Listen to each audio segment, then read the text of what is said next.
Well, thank you, Olivia, for such a powerful presentation. Before I open up, I wanted to throw some of the questions to our lawyer. The first time IFPRI has a lawyer to present a policy seminar here. Now, in 2009, as you know, well, you didn't mention about the global governance. In 2009, the G8 country committed $22 billion to support smallholders agriculture, so $22 billion. Can I file a case, ask you to help us to file a case to make these countries accountable? Anyway, so now let's begin the questions. Okay, JJ, please. Introduce yourself very briefly. Do we have a microphone here? I'm going to take my pen here. Thank you. I'm Werner Kiene. I used to be in the World Bank responsible for an accountability mechanism. Now I do the same in the Inter-American Development Bank. So I'm very interested in the part that deals with your item number 4, this accountability issue. When I think back of my other experience with many of you, we have made plans and programs in countries that are not much different than what you described. What seems to have been missing there is to translate them into a more binding legal framework. And that might be, to me, the innovation that you bring. Many people are afraid of this term right to food because it's linked to human rights, and then there's all this other resistance around. But how much, in your experience, would be involved in taking any of the advisory programs that IFPRI has done in country X, integrated strategies? By the way, they have not been developed over the last several years in this top-down approach. They have been very much developed in this bottom-up approach that you see. So what do you help then? So, because I think there's something which we all need to get out of this, whether we call it human rights, rights to food, or just turning our programs into something that can be brought to court, as you, Schengen, say. Okay. How involved would it be? All right. Okay, so our colleague, Emil from Biodiversity. Welcome. Thank you. First of all, Schengen, I would like to thank you for inviting me to this seminar. Being here in Washington, it was a real pleasure to be able to listen to my friend Olivier de Schutter. Speaking here to an audience of a CGIAR center, what do you think is the role, or can be the role, of the CGIAR centers and system in helping with the realization of the right to food? All right, that's almost a $1 billion question.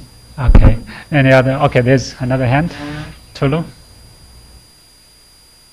My name is Tolu. I work here at IFPRI. I was just wondering, I know you didn't touch on the global governance. I was really thinking about what the role of global governance is, and I think my question sort of ties to what he was talking about, a legal binding agreement. How do we, I'm thinking about the foreign direct investment in farmland, and how do we hold government accountable? I mean, what's the role of maybe a global court, or I don't know, maybe something that is being thought about to kind of enforce these plans? It seems that they are voluntary. Okay, so these are 3 questions: legal binding at the national and the global level, and how CGIAR can make sure that everybody has access to rights, access to food, the rights to access to food. After your answer, we'll go another round. So, first of all, on the difference between these strategies developed bottom-up and a rights-based approach, I would say it's improving on what is already there in 2 ways. First, by establishing independent monitoring bodies that will allow to hold governments accountable for not delivering on their promises. And it's very difficult for people, even if they are aware of the policy being adopted, it's very difficult for people to do this monitoring by themselves. So establishing a National Human Rights Commission, or as in the Indian example, commissioners of the court to monitor whether the government is discharging its obligations, is one way to ensure that these promises do not remain unfulfilled.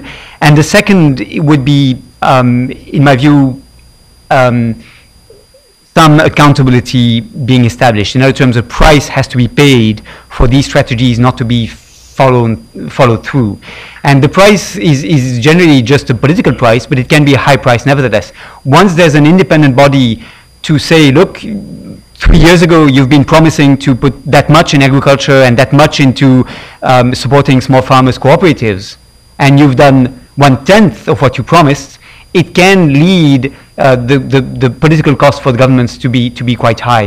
And I would say that these are some elements that would, I think, potentially improve the delivery of these programs and the ability for these action plans to be more credible. Also, simply defining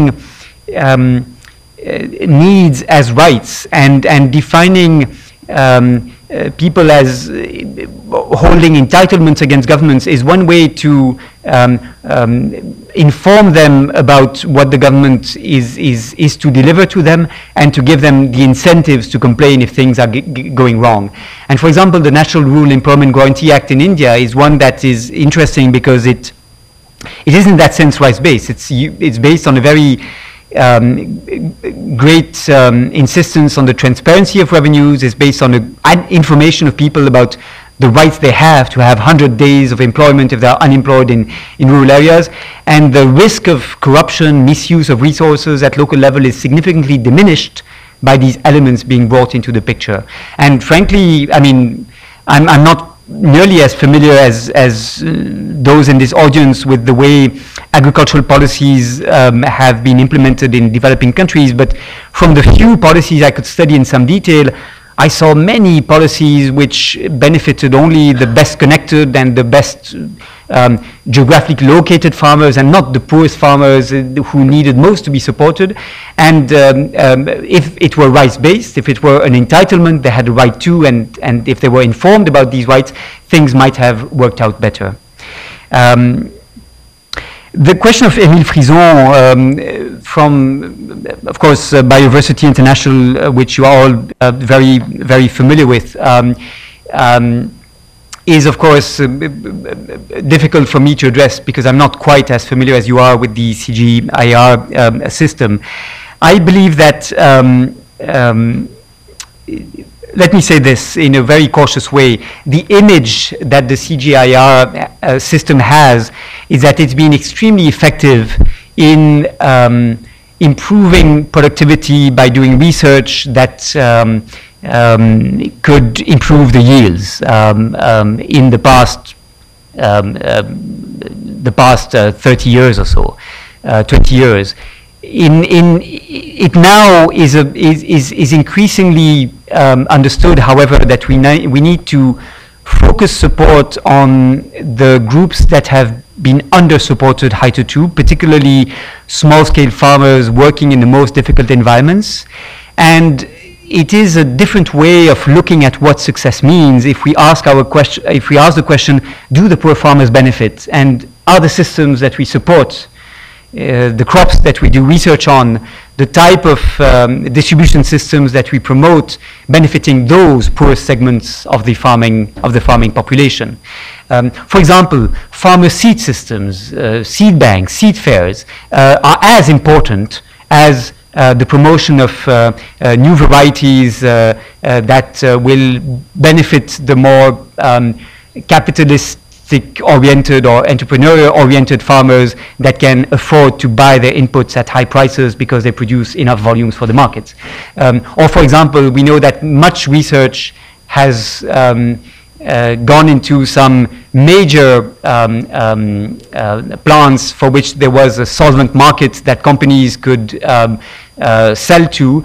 Too little research has gone to certain orphan crops, in part because scientists were less interested in investing in them, companies were less interested in investing in them, hence the important role of public research, but also because markets were not shaped to support farmers wishing to develop these crops and to cultivate them. So I think if we ask the question ultimately in terms of reduction of rural poverty and empowerment and increasing the incomes of small-scale farmers, will lead to setting the priorities of research differently. And a another very basic reason why the right to food is important in shaping this kind of research is because we move from the macro to the micro, right? We move from studies on you know the how food travels and the aggregate levels of supply and demand to the very concrete questions of why farmers do not have access to roads to transport their produce to markets, or why extension services do not benefit women as much as men. And these are questions that usually scientific research institutes do not ask the same way than those working in the human rights from the human rights perspective. Sorry. Absolutely. Yeah, they are asking these questions, but for example, we do not have one single study on whether a rights-based approach or right-to-food-based approach is more effective in improving the delivery of policies, the ability to reach the poorest, and so on. And I was discussing months ago with the predecessor of Schengen Fund, Joachim van Braun, and we were wondering what it would look like to have an empirical study showing the benefits of a right-to-food approach, right? In the examples I showed, I speak of conviction, right? I'm convinced that involving farmers' organizations in shaping agricultural policies, having them assess the effectiveness of these policies, having independent monitoring bodies to assess whether governments are delivering on their promises can improve things. But except for Brazil, perhaps, there are, yeah, except for Brazil and maybe to some extent some aspects in India, there are very few probing examples that show how it can make a real difference in reducing rural poverty and improving the situation of small-scale farmers to use a rice-based approach. I very much would like IFPRI to do such a research, right? How can the right to food improve the delivery of policies? It's very difficult to build because in social sciences, we can't have a laboratory comparing populations and you know, injecting different vaccines to different populations, but we must work differently, but we must be able to prove, to make the case stronger for the right to food. I agree with that, if that's a challenge you make. And finally, global governance. Well, one of the benefits, if I dare say, of the global food price crisis of 2007-2008 was, of course, to strengthen global governance of food security by the reform of the Committee on World Food Security that is now working at adopting a global strategic framework that will essentially define the priorities of the international community on a multi-year basis through a document that will be a rolling document to be permanently updated on the basis of new evidence coming in, right, to support collective learning and accelerate collective learning across countries and regions. I'm very much supporting the work of the Committee on World Food Security. I believe it's very important to better coordinate across different policy areas to avoid the mistakes of the past. And I'm delighted that the Committee on World Food Security is using the right to food in its work in a very explicit way, and indeed the global strategic framework may be seen as a global strategy for the realization of the right to food that will involve governments and international agencies in this collective effort. The challenge is whether the CFS will be seen as relevant by other instances, such as, for example, the G8 and the G20. There is obviously a difficulty for the CFS to set the tone, and it sometimes is seen as the implementing arm for priorities set elsewhere. That should not be the case. But I do think that the right to food can help shape priorities, identify solutions, and encourage governments to improve the institutional and policy frameworks at domestic level to make sure that they deliver on their promises. Well, let's go to the second round. But before I do that, one of the important elements of the rights to food is social protection. You didn't mention anything about it. I wonder why. I mean, it's the simplest way is to guarantee everybody has certain amount of food through social protection, instead of through smallholders production, which is also very important. Yep. The second probably is gender. I think gender plays such an important role in ensuring the rights to food. I think many of our female colleagues probably here will agree with me. So now let's open for a couple more questions before we close. Okay, his hand in the middle. Thank you, Mr. Discutter. I'm Eric Luftman from the State Department. I wanted to ask one question about the legal aspect of the right to food, and one more general about something you said. First of all, you did qualify a number of times right to food as a progressive realization of the right to food. And I'm interested because I know that that's something that the United States government has often ensured is in every formulation when we talk about the right to food. But I'd be interested in what, from your point of view, is the practical implication of that qualification, Right. progressive realization Right. of the right to food. My other question is concerning a statement you made regarding encouragement of self-sufficiency in agriculture. And it seemed that you would encourage that in most countries, if not all countries. And I wonder, though, from a trade perspective, from an economic perspective, is that actually efficient? Doesn't it actually imply, if all countries were able to boost their production to such an extent that they were self-sufficient, that it would drive down prices and maintain smallholder farmers in poverty rather than actually increasing their income? And isn't it really, don't we really want to raise incomes of the smallholder farmers who tend to be the most food insecure, ironically? Thank you. Great question. Any question from this side? If not, why don't you go ahead, including Right, okay. answers to my Well, question. thanks for these questions. So first of all, Schengen, yes, social protection and gender. I suppose in passing, I did make some reference to this. For example, when I mentioned the national Rural and Employment Guarantee Act in India and other social programs. In that case, it's of course a cash for work program, but that could be better monitored if people were informed about their rights and if these programs were designed in rights terms. The next session of the Committee on World Food Security in October will be in part dedicated to social protection issues, as you know, and I'm preparing for that CFS session a document that is going to try to describe what it means to have a right to food-based approach to social protection schemes, a human rights-based approach to social protection schemes, that essentially follows the same logic of designing these programs based on an adequate mapping of where the priorities are, investing people with rights that they can claim before independent bodies to make sure that the social protection programs will not be diverted by political clientelism, corruption, ethnic favoritism, or other biases in the way they are delivered, right? So I think a rights-based approach can significantly improve targeting and the effectiveness of these programs and their ability to reach those whom they are designed to benefit. Of course, I could go on giving examples, but I think that's the key idea. Gender is the same, right? The focus on gender is absolutely key as a transversal concern to all rights-based approaches. And it is just one illustration of a more general concern, which is the focus on the most vulnerable, knowing that even the best intended policies,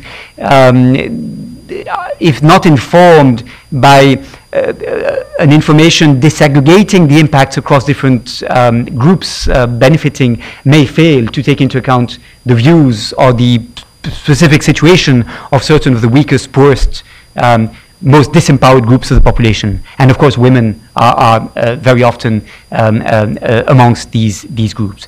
And so, for example, one of the very positive things about recent initiatives such as Feed the Future, adopted by donor countries to support agricultural production in developing countries, is this focus on gender. And I think that's quite remarkable and not in the sense that it's surprising, but it's extremely important and encouraging to see this. On the question of Mr. Laughlin, if I understood your name correctly, first, progressive realization of right to food. Look, what it means is you can't achieve it all at once. It requires to be implemented over a number of years in countries where there's widespread malnutrition, hunger, obviously. But we should not forget that there are two qualifiers to this idea that it should be progressively realized, which all human rights lawyers would agree. So these are not controversial statements. First, there are some elements of the right to food that are immediate in what they demand. For example, if you interrupt food aid that is going to a population in need, that's a direct, immediate violation, and progressive realization or not of the right to food, that's an immediate violation, right? And that's a human rights violation that should be sanctioned by the courts where courts work effectively. Unfortunately, in the scenarios I have in mind when I think of interrupting food aid, courts are not particularly powerful or respected institutions, but that's the idea. So there are immediate elements, even though most of the elements of the right to food are subject to progressive realization. And the second qualifier is, even though the right to food is subject to progressive realization and may take time to be fully implemented, it should not be used as an excuse, as a pretext for infinitely delaying action. So you must immediately take action that moves you in the right direction. So countries who are facing large-scale malnutrition, for example, may not, because the right to food is subject to progressive realization, say they have no obligations. No, they have an obligation to move towards the progressive realization of the right to food. And that's why national strategies are important.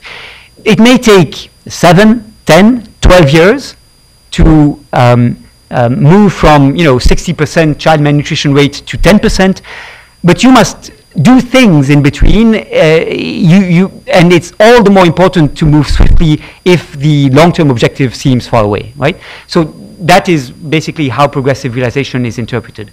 But it means, if you wish, progressive realization that the tools that usually allow the rights holders to hold governments accountable will not be always easy to use when it comes to the right to food, because progressive realization does not lend itself, for example, to being monitored by courts.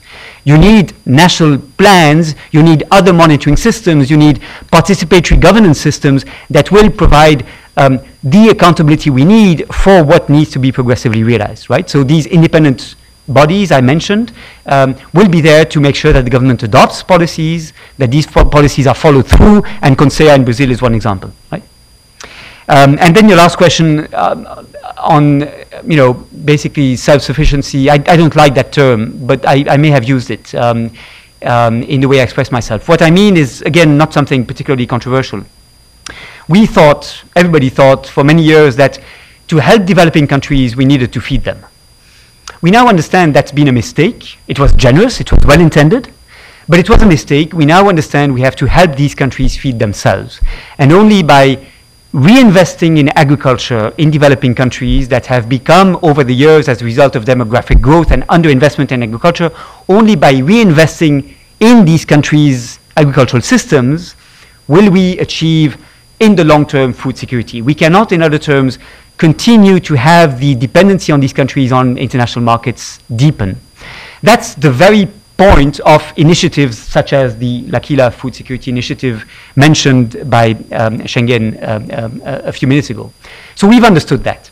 And we now must, draw the consequences of this, which is to invest in the ability for these countries to feed themselves better. That is absolutely not in contradiction with international trade, which has an important role that shall continue in the future, and that may in fact increase as a result of climate change and the difficulty that more and more tropical regions will have to continue, not just to increase, but even to maintain existing levels of agricultural production. But the key message here for me is we cannot put all our eggs in the same basket. We must use all the tools at our disposal. And to the extent countries can increase their levels of agricultural production, they should do so. Absolutely, they should do so. And they should do so both because we must deconcentrate food production rather than allow a situation in which the less competitive farmers will be driven out of markets and production will be concentrated in some limited productive areas on which all the world will come to depend. That's one of the major reasons of the instability of markets in recent years. It's just that few regions supply the world or the global markets, and we have become dependent on a more narrow range of countries to supply global markets. I mean, take the example of rice. almost all rice exports come from Thailand and Vietnam, and if these countries decide to interrupt exports, it's a disaster, right? The markets are driven crazy, and deconcentrating the production of rice, encouraging West Africa to produce more rice, for example, is certainly one direction we have to espouse. So I don't see these as contradictory. I don't believe more than anybody else in autarky as an end-term, even desirable solution, not to say achievable. But I do think we have under-invested in local food systems. I do believe that. Everybody says that. We all understood that the mistake in the past was to basically believe that food security could be achieved by international trade and food aid. And that is a mistake. It has led to massive rural poverty in rural areas. It has been a disincentive for farmers to invest in their local production because it was less competitive, and a disincentive for governments to support them because they would not be able to compete with the treasury departments of rich countries.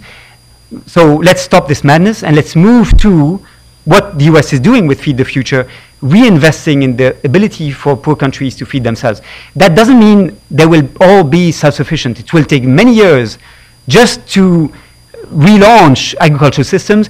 In many cases, this will not lead them to be able to reduce their imports. In fact, their needs will continue to increase, but we must not, again, put all our eggs in the same basket. It's a very complex topic. I hope I've not been caricatural, but my key point is all the instruments we have should be used at the same time, and there's no contradiction between them, frankly.